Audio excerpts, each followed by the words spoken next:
Today's guest at Always Ageless is someone I'm especially excited to introduce to you because her work sits right at the intersection of independence, dignity, and real life decision making.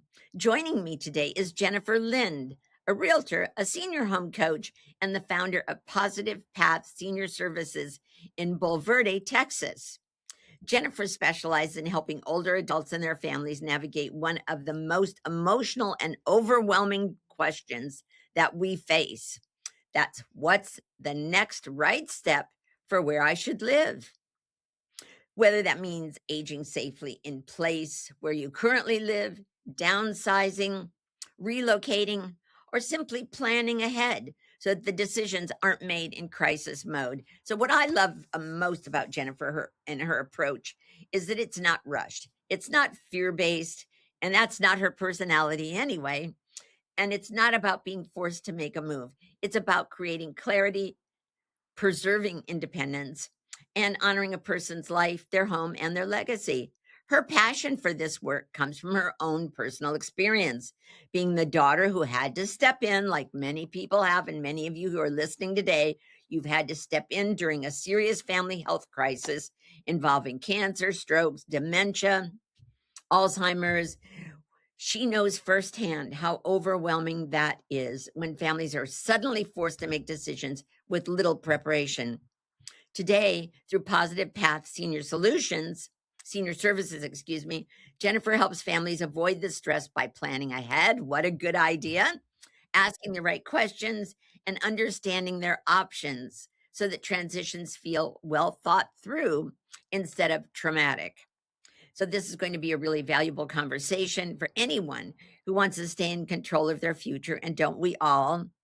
For adult children trying to support their aging parents.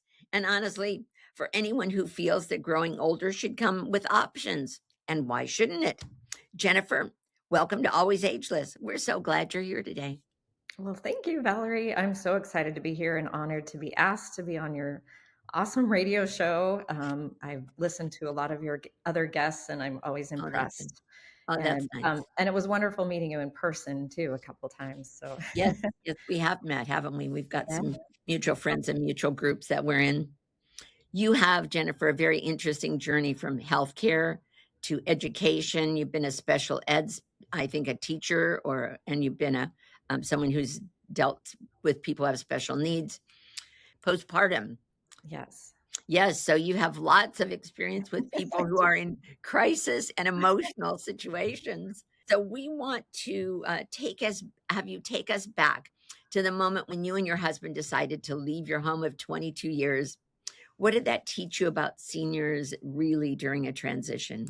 yeah. Our own transition was after living in our home for 22 years, and we moved from Washington State to Texas, so Oh, 2,000 miles to be big closer change. to our grandkids. And we, of course, having lived there 22 years, it's the house where we raised our children. It's the house, actually, it was my husband's parents' home, even. Oh, So it was very emotional for him to make that decision.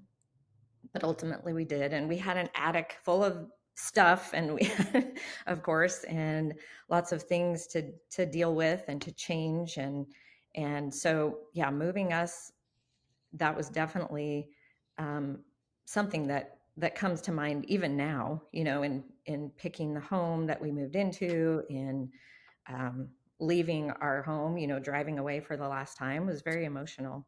we just moved next door, and that was emotional enough, but we Right. did a lot of down decluttering in the meantime.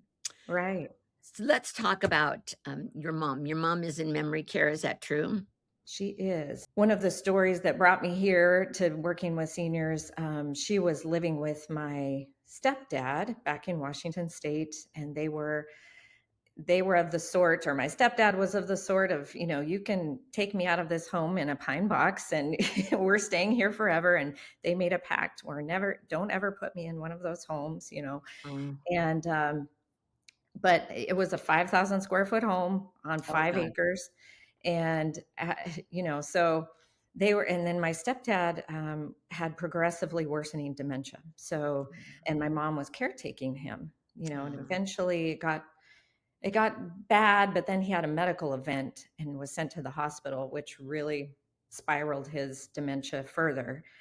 And so it came to the point where my mom really had to put him in a home after he got discharged from the hospital, because he was 6'2", she was 4'10", and he Okay. was having some aggressive behaviors that would come out at times. And so that wasn't good for my mom. And there were a lot of stairs in their home, just wasn't going to work. So she was forced to break that pact, which was sad for her.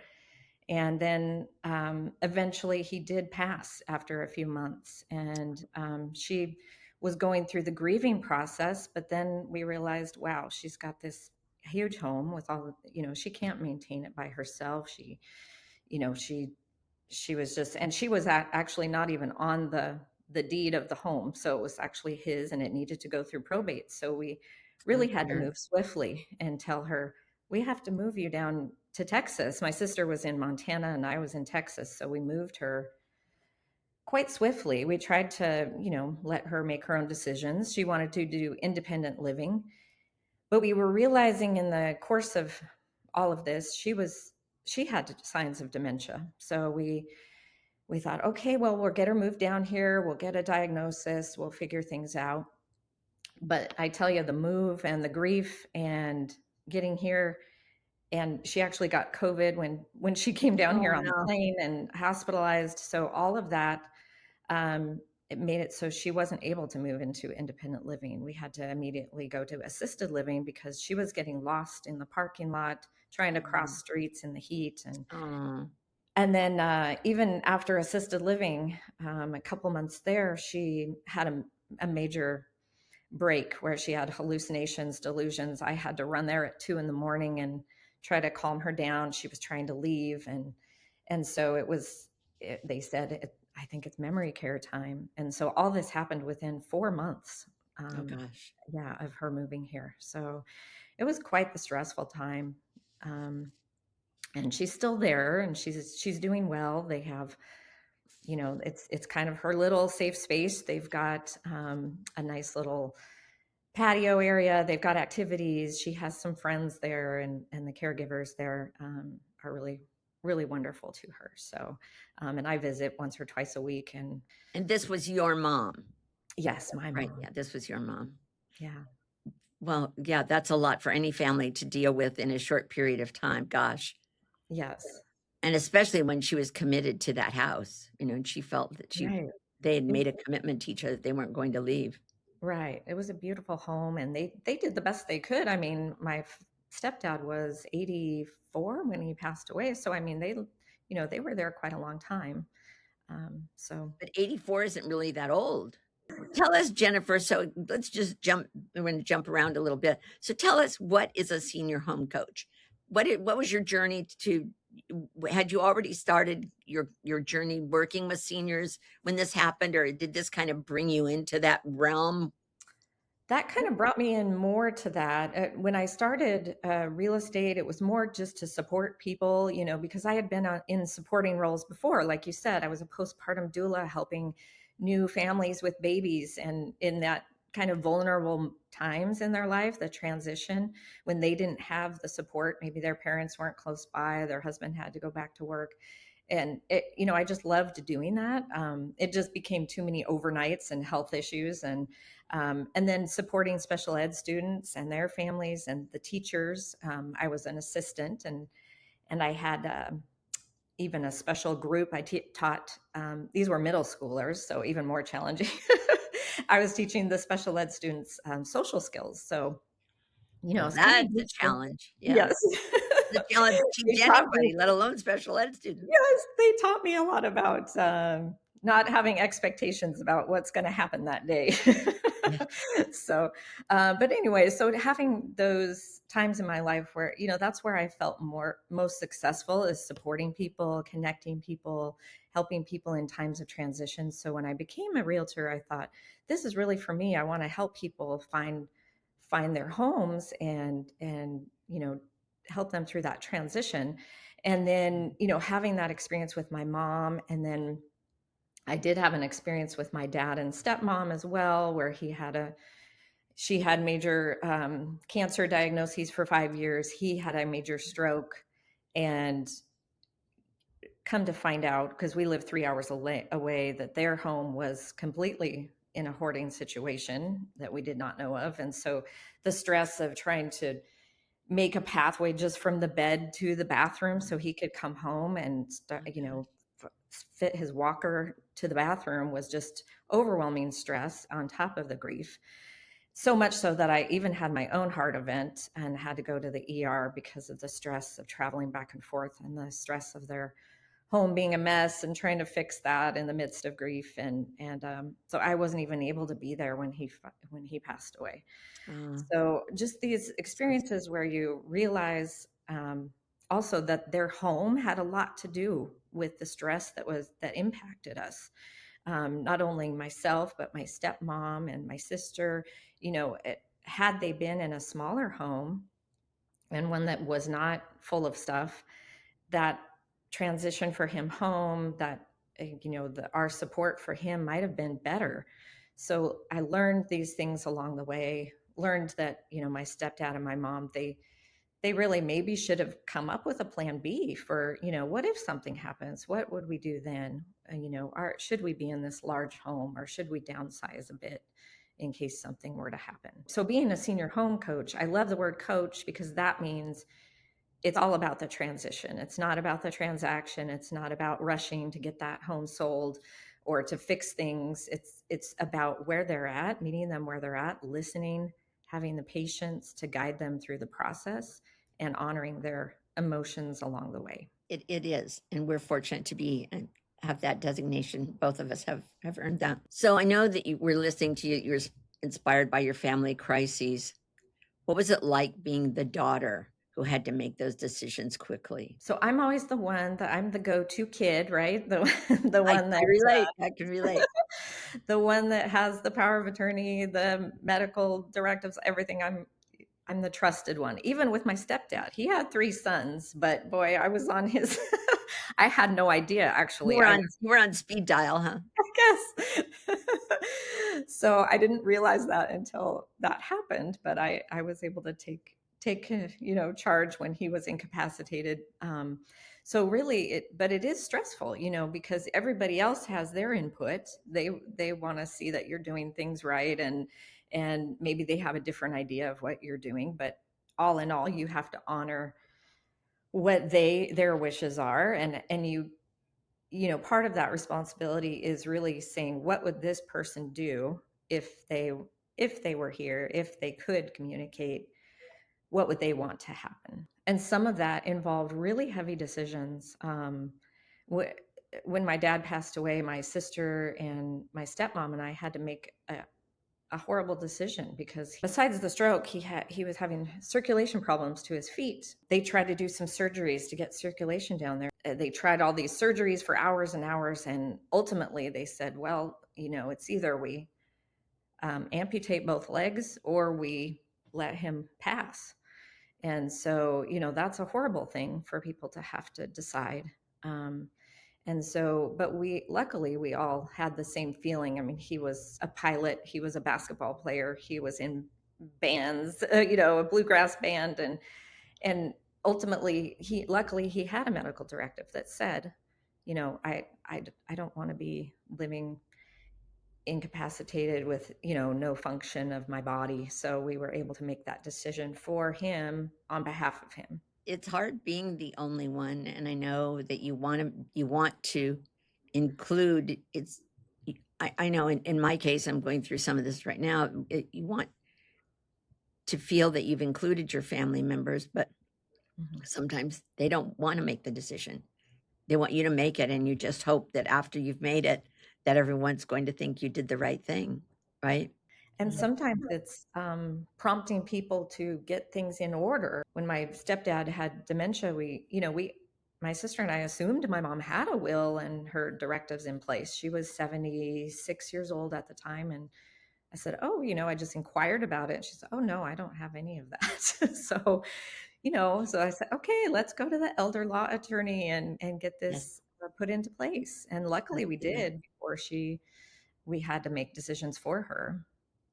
Yeah, I think it's absolutely. important though too, just because you have these responsibilities, you always want to include that person as much as possible and have them be in control of their own situation. Ultimately, it's their life, it's their choices, even if it's ones you wouldn't necessarily make. It's all about, meeting them where they're at and what their goals are for their final days, their future, their housing, their medical decisions, everything. Is honoring what they would want. Do you find that sometimes people don't have any idea of what their options are because they never really thought about it? That's challenging.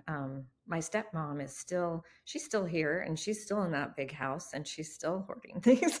But and sometimes you're not able to spur on that change. You're just there to support them. And, we work on things a little at a time. She's allowed people in to as caregivers. So that was a big step. So sometimes it takes a year or two to come to that realization or a little event like she fell. And so that was something that, okay, prompted, yes, maybe I do need to take your advice and get somebody to come in a few days a week and help me with things. And And I know that you are.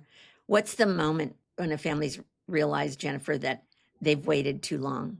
unfortunately, I get a lot of those calls where dad's in the hospital for the fifth time and they won't let him come home. He has to move into a community or assisted living home. And so I get calls from the people that help them find those senior living communities, the advisors, and they call me and say, oh, dad can't make it home. And they need to, the sons, their power of attorneys need to get there. They need to meet you at the home. They need to sell it quick because they need the money for the care. Oh, So oh, sometimes sure. you Yeah. have to move swiftly. And then everybody's in panic mode and making decisions quickly, which may not be the best decisions, but ultimately I help guide them through that. I really like to help the adult kids because they're where I was once. And so I recognize that overwhelm and that panic. And so I can kind of help ease their mind, tell them I have the resources for you. I can help get the junk haulers. I can help get those cleaning ladies. You just relax. I'll take the keys. I'll I'll help you through it. So one gentleman, I met him here, but he was actually from Missouri. He was here just temporarily trying to clean out a home that his parents owned, had given this home to their son, and it had turned into a no maintenance hoarding situation. And he had moved back with them, but they needed somebody to take care of this house. And the son was there trying to clean up the landscaping, clean out the home. And I met him there on a referral from another agent. It was just nice to see that he could relax. I mean, I saw his shoulders drop, eyes just soften, and he was like, "Oh, you can help me with this?" Because he thought he was going to have to make multiple trips back and forth. And I said, "No, no, you can just let me take over. Just help me with getting your folks in the technology so they can sign things digitally and help them through that process." So it was really nice to be able to help in that situation, being out of state but not having to come back. So, do you help families a lot make the decision whether they should stay in their existing home or whether they should move to assisted living? Yeah, sometimes, a lot of times that comes up in my downsizers club because Oh, people will come there and they talk about, sometimes it starts with decluttering, then it turns more into, hey, maybe I really need something smaller that I can have a little bit more control over, less mhm. maintenance. And it doesn't have to be senior living, it could be just a smaller space, maybe not so much land. Oh, sure. Um, Maybe it's just a 55 plus community where they take care of all the landscaping and things like that. But so sometimes that comes up just organically when they start talking about getting rid of some of their things, when they're, stressing out about maybe caring for a loved one. They kind of realize that the home is being a burden. As like to say, your house should be a haven, not a hassle. So we kind of talk through it, and it might be just a plan for the future. It could be 1 or 2 years down the road. It didn't have to be right then, but then they just start thinking about the other possibilities for living situations that can best support them. And then, as you've just discussed, then sometimes an event happens, and fortunately, they've at least started to think about it, but they're Right. not in that. that final phase yet. Let's talk about aging in place. Jennifer, Mhm. what does safe and sustainable really mean when you're talking about aging in place? Right. So after taking the CAPS class, the Certified Aging in Place Specialist course, I realized that it's not just about, people think when you say age safely at your home, they think ADA or, just making wheelchair ramps. So what I learned through taking that class is it's much more than that. It can be better task lighting, hallway lighting so you don't fall in the middle of the night. It can be even as simple as putting a bench or something near the front door so you can set your packages down before you try to enter, because a lot of us are juggling 5 million bags and trying to, and then you might trip or lose your footing. And it could even be changing the colors of the walls so that things are more recognizable. A white toilet next to a white wall, sometimes as you get older, you may not be able to navigate that as well. It's really about making a home sustainable for everybody, even universal design. So for any visitor that comes to your home, it makes it better. So there could be a 20-year-old that might get in an accident and need a wheelchair or a walker. So it's not really just about aging, it's about making your home accessible to everybody. So, what are your top 5 signals that a home is no longer working for its residents? And people say, "Oh, no stairs." Well, I mean, you can have stairs, but making sure that everything you need could be on the bottom floor. So a bathroom with a walk-in shower, a kitchen that's down there, maybe downstairs, and the primary bedroom downstairs, so that if something happened, wouldn't have to go upstairs. So that's number one. I would think, let's see, one that's come up lately has been steep driveways.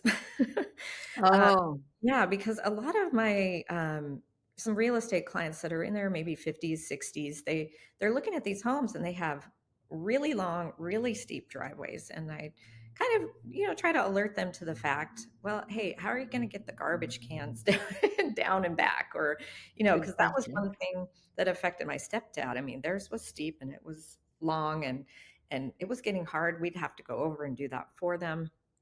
So that's Oh, one thing. Or the that's a second. good point. Sure. Yeah. And then making sure the main entrance to your home is something that either is already zero step that you could just roll something right in, or it could be easily adapted to that. So, and then another entrance, it could even be another entrance to the home too. So if the front door maybe doesn't have that, maybe if you drove into the garage, then you Mhm. could get You can there. do it there. Right, right. So, and then, trying to think of other major ones. I think the lighting um, is a big one actually, because falls are one of the number one reasons people It have to is. go into the It is. hospital or have these different events. So I would say really good lighting. And there are apps that you can download that tell you the lumens of each room, so you can. Oh, so you can judge it and find out for yourself what you need to Yeah, do, huh? yeah, Good yeah. idea. Or another thing we talked about yesterday with, like, one of our guests was bathtubs versus showers. Yes. And so, for example, my mom lives in a place, honestly, it's a 55 plus community, but she has to basically climb over her toilet or around her toilet to get to where she would turn on the faucet for her shower. And if Oh, she slipped and fell climbing over that, well, we can only imagine what that would feel like, right?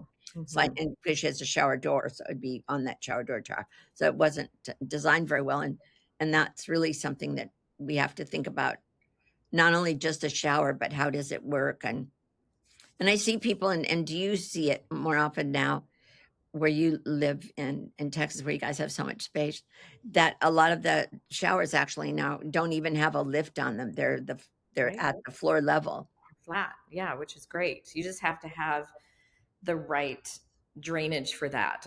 There was a lady who contacted me, and I got her in touch with one of my builders who does modifications, and she wanted to, she had recently had a stroke and had some issues, and he was trying to make that into a zero step shower, but the underneath, wasn't set up for Oh, that type of drainage. So he did the best he oh, could. He made a little lip, but so sometimes That's something to be thoughtful of if you're having a house built for you, or if you're looking at homes to buy.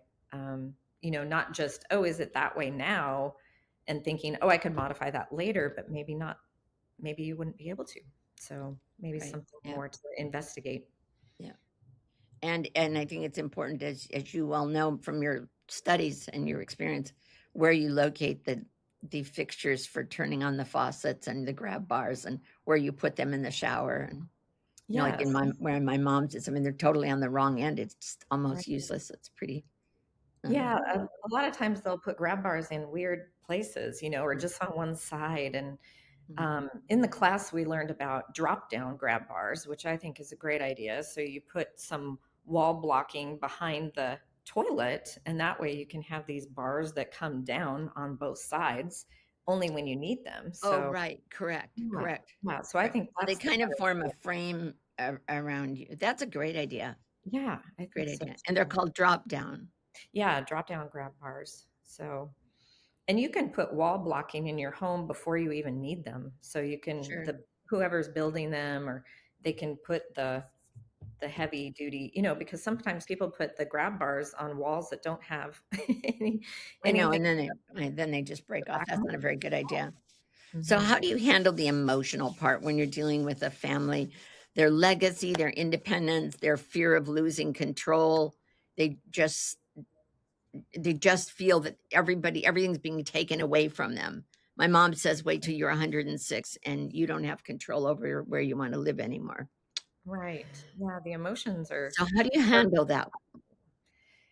Yeah, so, well, with the clients, I really try to let them process all of those emotions first, before we jump into any logistics or any planning.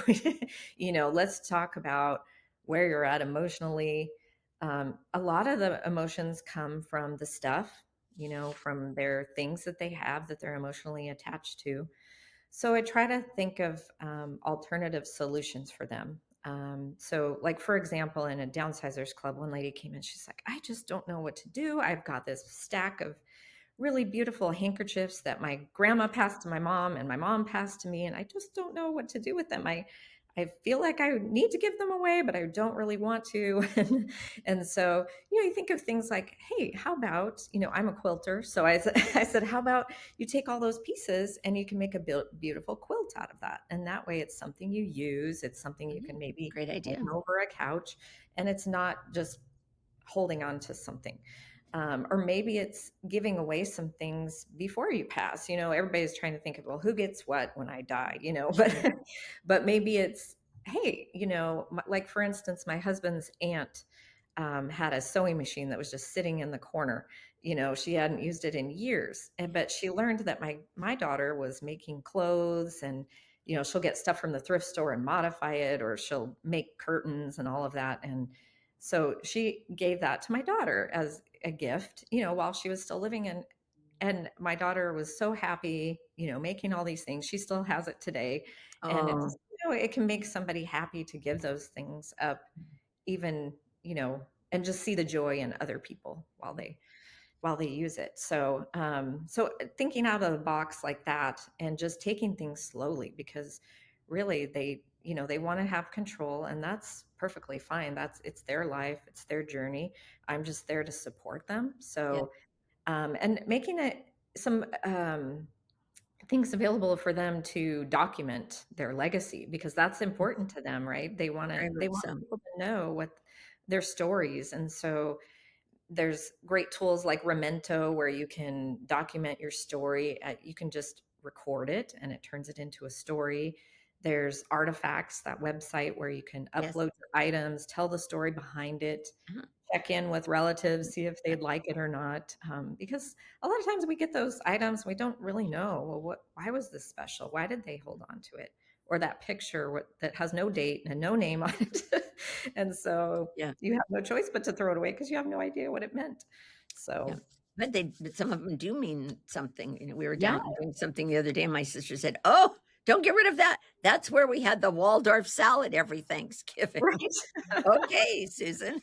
So, Right. that went I in. know. And some things, it might look silly to somebody else. I have this hat from my dad, and it's just an old ratty ball cap, and it says, "May the forest be with you." Well, Uh-huh. to somebody else that might think, "Oh, that's cute," whatever. But I keep that right next to my dad's picture because one, I gave it to him. Two, he was in he studied for the National Forest Service. He was a soil Oh, conservationist, and so but to him, he loved that. And then three, I'm a Star Wars fan, so of course it. there you go. There you go. You're all set. To another person, they might be like, "What? Just toss that out." But to me, it really was something meaningful. Do you have a simple downsizing strategy for someone who's lived in their home 30, 40, 50 years? Well, 30 years isn't really that long anymore, but 40, 50 years. Do Yeah. you have some simple steps that you recommend to people that you're dealing with? Yeah, of course, read different books on decluttering and downsizing, but I mean, it kind of goes back to basics, just going through, starting small, maybe starting with a drawer, starting and then a closet, because if you start small, you feel successful. So, if you clean out that drawer, you go, "Oh, that looks fantastic." Then you can upgrade to maybe a bigger closet and to a bigger room. But all in all, it just kind of comes down to sorting. Here's It something that I is. want to keep. Here's something to donate. Here's something to throw away or give away. So just making those and making sticky notes. So you don't even have to make piles. You can just put sticky notes on everything Mhm, because mhm. some people think, oh, it's going to involve, physical labor. Well, it doesn't have to. You can just put those sticky notes on, Right, right. red means this, green means that. So I think that's helpful. And it's also a little bit of time management because some It people are like, is. oh, I don't have time to do this.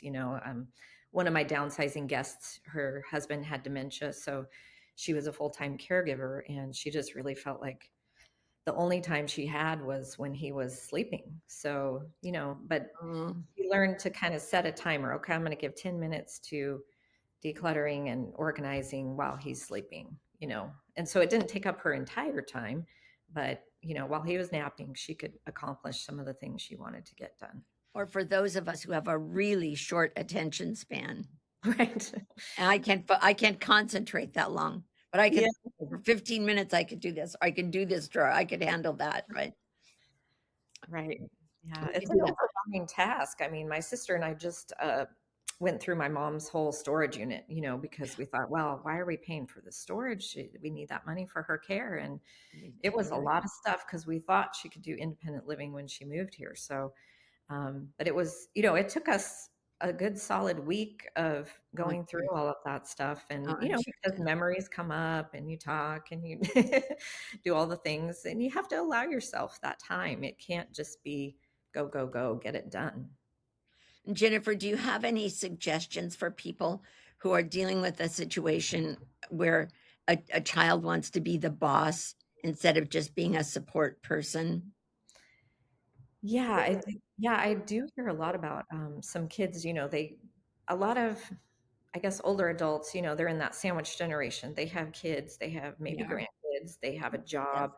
They're always in that go, go, go mode. And so for them, taking care of mom or dad or whoever that's got an issue going on is like, check, okay, I need to check this off my list because I've got other stuff to do. So, or they want to make all the decisions for their parents. Like, I know what's best for you. This is what Right. you've got to do. And Mhm. I hear these conversations and it's hard because you feel for the older parent because they want to be able to make their own decisions. So You I do. kind of help coach the kids too on like, let's slow things down. Let's let's see what their goals are.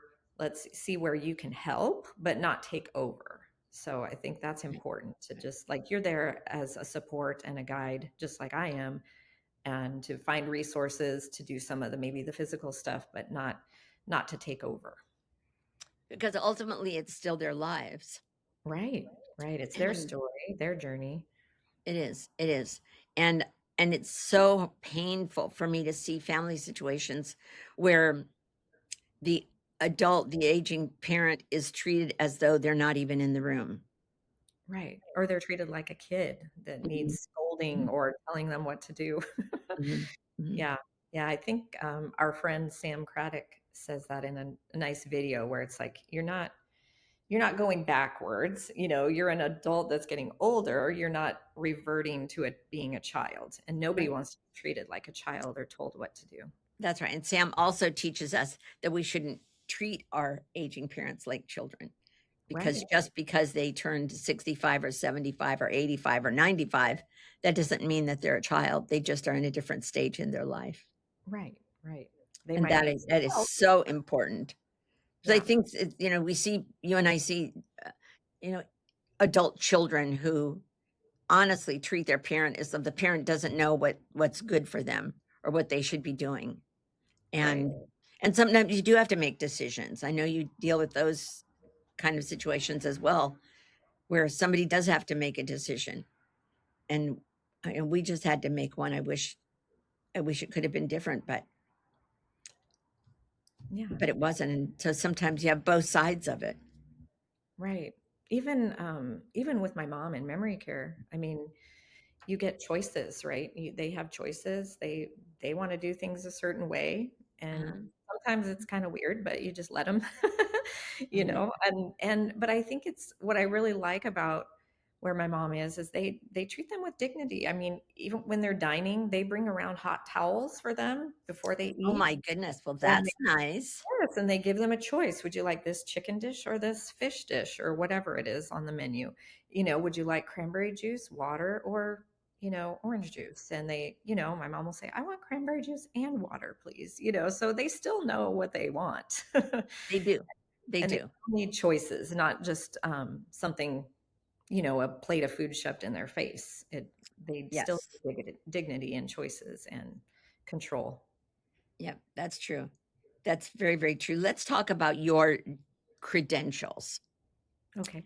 and the things that you've earned. You've earned your with the SRES, which is a senior real estate specialist, Correct. correct? Hmm. And then you have the CSHP, Right. and you have the CAP certification. That's Right. a lot of effort that you've put into your expertise in making sure that you're qualified and an expert at helping families go through these transitions.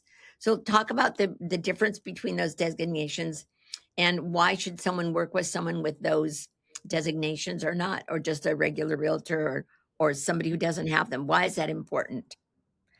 Yeah, I think it's important. Well, the SRES, so that's a seniors real estate specialist, and that is kind of where I started, but I'd say that's kind of the tip of the iceberg. It was just a, maybe 2-day, get through some online um, classes, and it wasn't even live. It was just reading some material. And so that kind of sparked my interest, got me going. And a lot of people have that designation, but some people get it just to have that alphabet after their name. Where I took it another step further. I learned about the CSHP, which is Certified Senior Housing Professional. That was way different than the SRES. That was intense, and I think you have it as well, don't you? At the Is that the one with from the Seniors Real Estate Institute. it is, Yeah, so that was more in depth, as you know. So months of studying, you did book reports, you um, did focus groups at senior communities. You had tasks to do, so you had to check off things on your list. Hey, I visited 3 of these type of communities, these and those type of communities. You They helped me develop talks for senior living communities, and so it just went way beyond just a 2-day class. It was kind of like a college course, I would say. It took months to complete, and an interview at the end to get your certification, and then ongoing education, of course. mhm. And then the CAPS is the Certified Aging in Place Specialist designation. And I think we kind of covered that, universal design, knowing what to do for home modifications if people want to stay in their home as long as possible. So having those, I think it's a good range because, like I said, you have to meet people where they are. So if they want to stay in their homes as long as possible, you need that aging in place certification to be able to help them accomplish that. And then the downsizing, that comes from, I guess, well, that was covered in the CSHP training as well, to have a downsizers club. So that's something that I do to Yeah. help people there. And then, being an SRES, then I know how to help people through the transition of a big move, whether that be in crisis situation or planning for it, and being able to help them with logistics and resources. So A to Z, positive aging in your home, whatever that means for you, and meeting them wherever they are and taking them along that journey if needed, to eventually, if they need to, selling their longtime home. So you think that having these designations and this additional education is important for someone who's choosing a professional to help them? Oh, definitely. Yes, I think it's definitely something where we have more connections out there, we have more resources, we can call in the experts from all of the networking that we do with other, not just, we're not networking with just realtors, we're networking with other senior industry professionals that we can call upon to help in any situation. So, and of course, we know how to take it slowly, how to get them along the process, not just, you know, let's just sell the house, let's get it ready and put it on the market and do this. So, taking it slow, knowing all the things behind it, all the emotions, all the processes that it takes to get them there. And to actually, because we're in the senior home coach community, we have resources all across the country. So if they're You moving do. from here to, Alabama or Washington State, or anywhere, we're all in all 50 states, I believe. So we have help on the other end, not just on our end. So that's Correct. important. So if someone is in your area, but they have a parent who needs assistance or evaluation or assessment even, who's in Mhm. California or even in, Wichita, Kansas, or in Florida, we have people in all of those locations. You do, don't you, that you can Yes. refer them to? Yep, I was just referring somebody the other day who has folks in Salt Lake City. So, and she's here, so it's hard. I said, okay, contact these folks. They They can can help you. point you in the right direction because they're Mhm. seeing some dementia, some signs of not upkeeping the home. A lot of us have go home for the holidays and then we see some signs that maybe things aren't going quite as well as we thought over the phone. So that way we can get them some help on the other end, not just telling them what to do here, but actually getting resources anywhere they might be. And Jennifer, I think I read that you volunteer with an organization that serves loneliness among seniors. Is that correct? I Tell us do. about that. Yes, it's my wonderful friend Shane Carter here locally, and he has a company or nonprofit called 10 Project 1027, and it is his whole goal. He's actually a minister, but he doesn't have a church. This is his church. His goal is to eradicate loneliness and isolation in seniors, and so he has over 100 seniors that he has on his roster. He has volunteers that go visit them weekly. He has people that are card writers, so they write them cards Oh, all the time and they love getting them. We do activities such as crafts and bingo at the local senior center and at the assisted living and the nursing home here. Next week, he's starting something new, singing with seniors. So I'm going to go do that. oh my goodness. I love it. Yeah, I Yes, love singing, and they won't care if I'm out of tune. no, no. So, Many times they can't hear and they don't yeah, sing any better, so it's alright, yeah. yeah, and we go take them shopping, so they'll arrive on a shuttle bus, and we take them shopping at Walmart and help them get their goods, and so, yeah, so that's a good connection for me because I can tell the volunteers, "Hey, if you see somebody, suffering or they need more help or guidance or their family does, let me know." So, he's wonderful. I'm on his advisory council, so, I'm helping him think of different ideas, and he gets grants and he does fundraisers and I help with that as well. So it's just a really nice organization to be a part of. I'm so honored to be included in it. That's something I certainly would like to talk to him about starting here where we are Oh, in yeah. California. It would be great. I haven't heard of any of that. So tell me, so many people come to me, they say, "Oh, I'd love to help seniors." Or I was given you may have seen it on social media, a big plastic crate of about 50 scarves that someone knitted, Right. and they wanted me to pick them up and take them out to older folks. So where do you find those people? How can I find if for the people who are listening and they want to be of service, where can they go that they could help other people? I think that, to be connected with the local senior center or activity center in your area, they often know what the needs are in the community. Okay, They provide, well, at least ours does here. They provide Meals on Wheels. They run that sure. program as well. So they're visiting seniors in the area, so they kind of they know what the needs are. And as far as maybe food or housing or even just writing a card, so they Mhm. know about Shane and his program. Or if you get involved with your chamber, your local chamber of commerce, oftentimes they can point you in the right direction because they know. That's how I met Shane with Project 1027, is at one of those events. So sometimes, as you're networking with other businesses, you find out who's doing those projects and those that special support for seniors in the community. And that's so badly needed in our local area here, the largest city in Orange County, California, which has a huge theme park that everyone in the world knows about. It has a little mouse as a mascot. I won't name names. Huh, That city doesn't even have a senior center. really? Wow. So there's such a need out there, and we think that, "Oh, let's go to the senior center," but think that going to the chamber is a good idea because that's a place where you could make an influence. Right. And actually, some friends of mine in the chamber, we got together actually yesterday and talked about starting our own. We have some senior industry networking groups that are in a city that's half hour away or in San Antonio, but we're in kind of a smaller area. So we're talking about starting a smaller senior group of senior professionals and bringing some community education to our public, so that they Mhm. know about these things, because Yeah. often people don't know of the resources that are out there. No, they don't. They don't. That's true.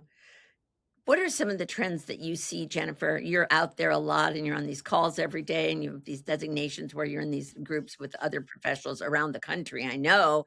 So what are some of the trends you see in how people are approaching aging? Are attitudes shifting? We know this population is growing, living longer. What are some of the trends you're seeing? What should people know about?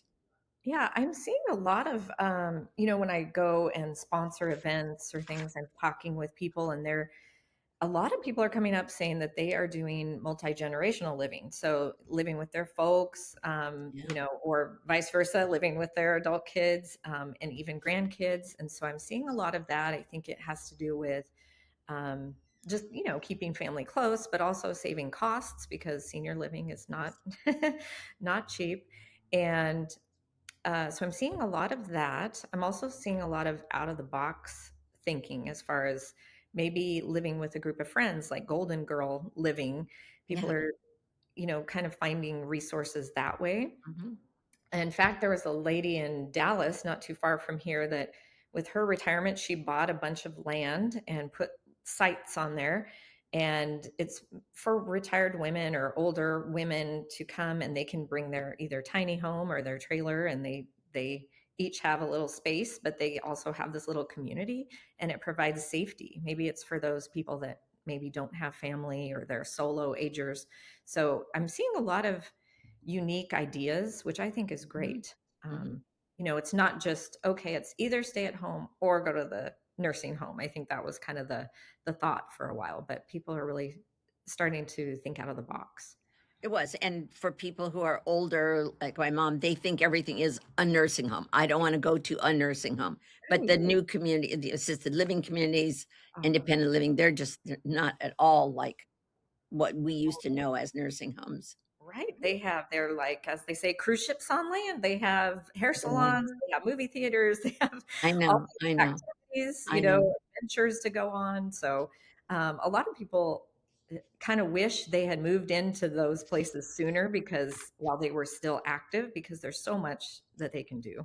That's what I hear people say is, we wonder why did we wait so long? Right? We should Mhm. have been here sooner. We'd have all this social activity and we could go out and do all these things and have my hair done just 4 doors down from where my little apartment is. So Yeah. we loved it when we see people do that.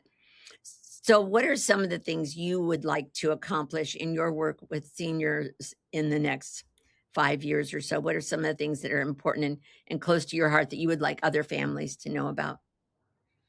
Yeah, I think really just community education is a big part of it. I guess because I had some education in my background. So teaching people about the resources that are available, especially trying to reach the adult kids because I think they're so busy. They don't, they can't come to things during the middle of the day, even in the evening. So reaching out to maybe some organizations that have employees that are struggling.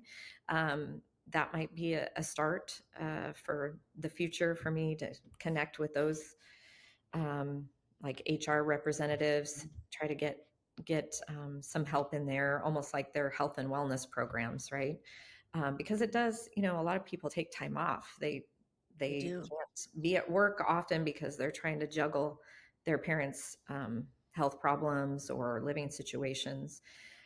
I guess the next thing is just continuing my downsizers clubs. Mhm. I have one that's going. I have two in progress that are upcoming soon. So just reaching out to more people, letting them know that that's available. It's free and they can come anytime. And it's kind of a revolving door. Some people graduate, some people come in new. And so it's fun. It's kind of like my, you know, going back to my social skills for middle Sure. schoolers time. So I help them with the emotions and their stuff. And Well, then certainly, yeah, all those things fit with our heart here at Always Ageless, where we Mhm. also believe there's 2 groups, Jennifer. There's the groups of the older adults, but there's also the group of those of us who are the children of older adults, and we need our own support system, I honestly believe, because we don't know what to do. So your heart for meeting those people where they are and being a resource to them, I think is really, really, really important, and I think it's really missing in this whole big picture. I think so too. Yeah, yeah. I Really mean, do. a lot of people are focused just on the seniors, and that's great. But the adult What kids in about us? Yeah. so much generation are really suffering too. I was one of them. I was, I you know, was. I was Yeah, that person. I was in a puddle of tears on the bed, just like, what do I do? Where do I go? Who do I turn to? right. Oftentimes you feel very lost and overwhelmed. So, And I kept thinking, as I'm sure you did, there must be other kids like me in this same situation, and yeah, who's helping where is their help? And right. that's exactly what happened. Jennifer, it is unfortunately, we need to have you come back another time. It Oh, was a that's beautiful conversation, as I knew it would be, as I sat here listening to Jennifer and her journey from, moving to be closer to her grandchildren, navigating her own mother's and father's journeys, to becoming a champion for other families in transition. I couldn't help but think how many of us come to this work through love, through our own situations, through the experience of watching our parents age. Sometimes it's very painful for us, very hard for us, and realizing that what they need isn't just expertise. It's not just a doctor or a nurse. It's dignity, it's compassion, it's expertise, and someone who really has a heart for them and understands. So, Jennifer, your credentials are impressive, and we're so glad that you share those with us and the influence you've been certainly in sharing things with me. And as for all of us, no matter where you live, Jennifer does have resources. So if you have any needs in Texas at all or throughout the country, she and I both can give you resources. But most of all, we here at Always Age just want you to know, don't wait until you have a crisis to start to plan. This is Valerie Van De Zilver with Always Ageless, and we want to remind you that aging is not a decline. It's only a different stage. It's a journey, and with the right support, it can be a journey of fun, of dignity, possibility, and grace and adventure. Stay ageless, my friends, and thank you, Jennifer Lynn, very much for being our guest today.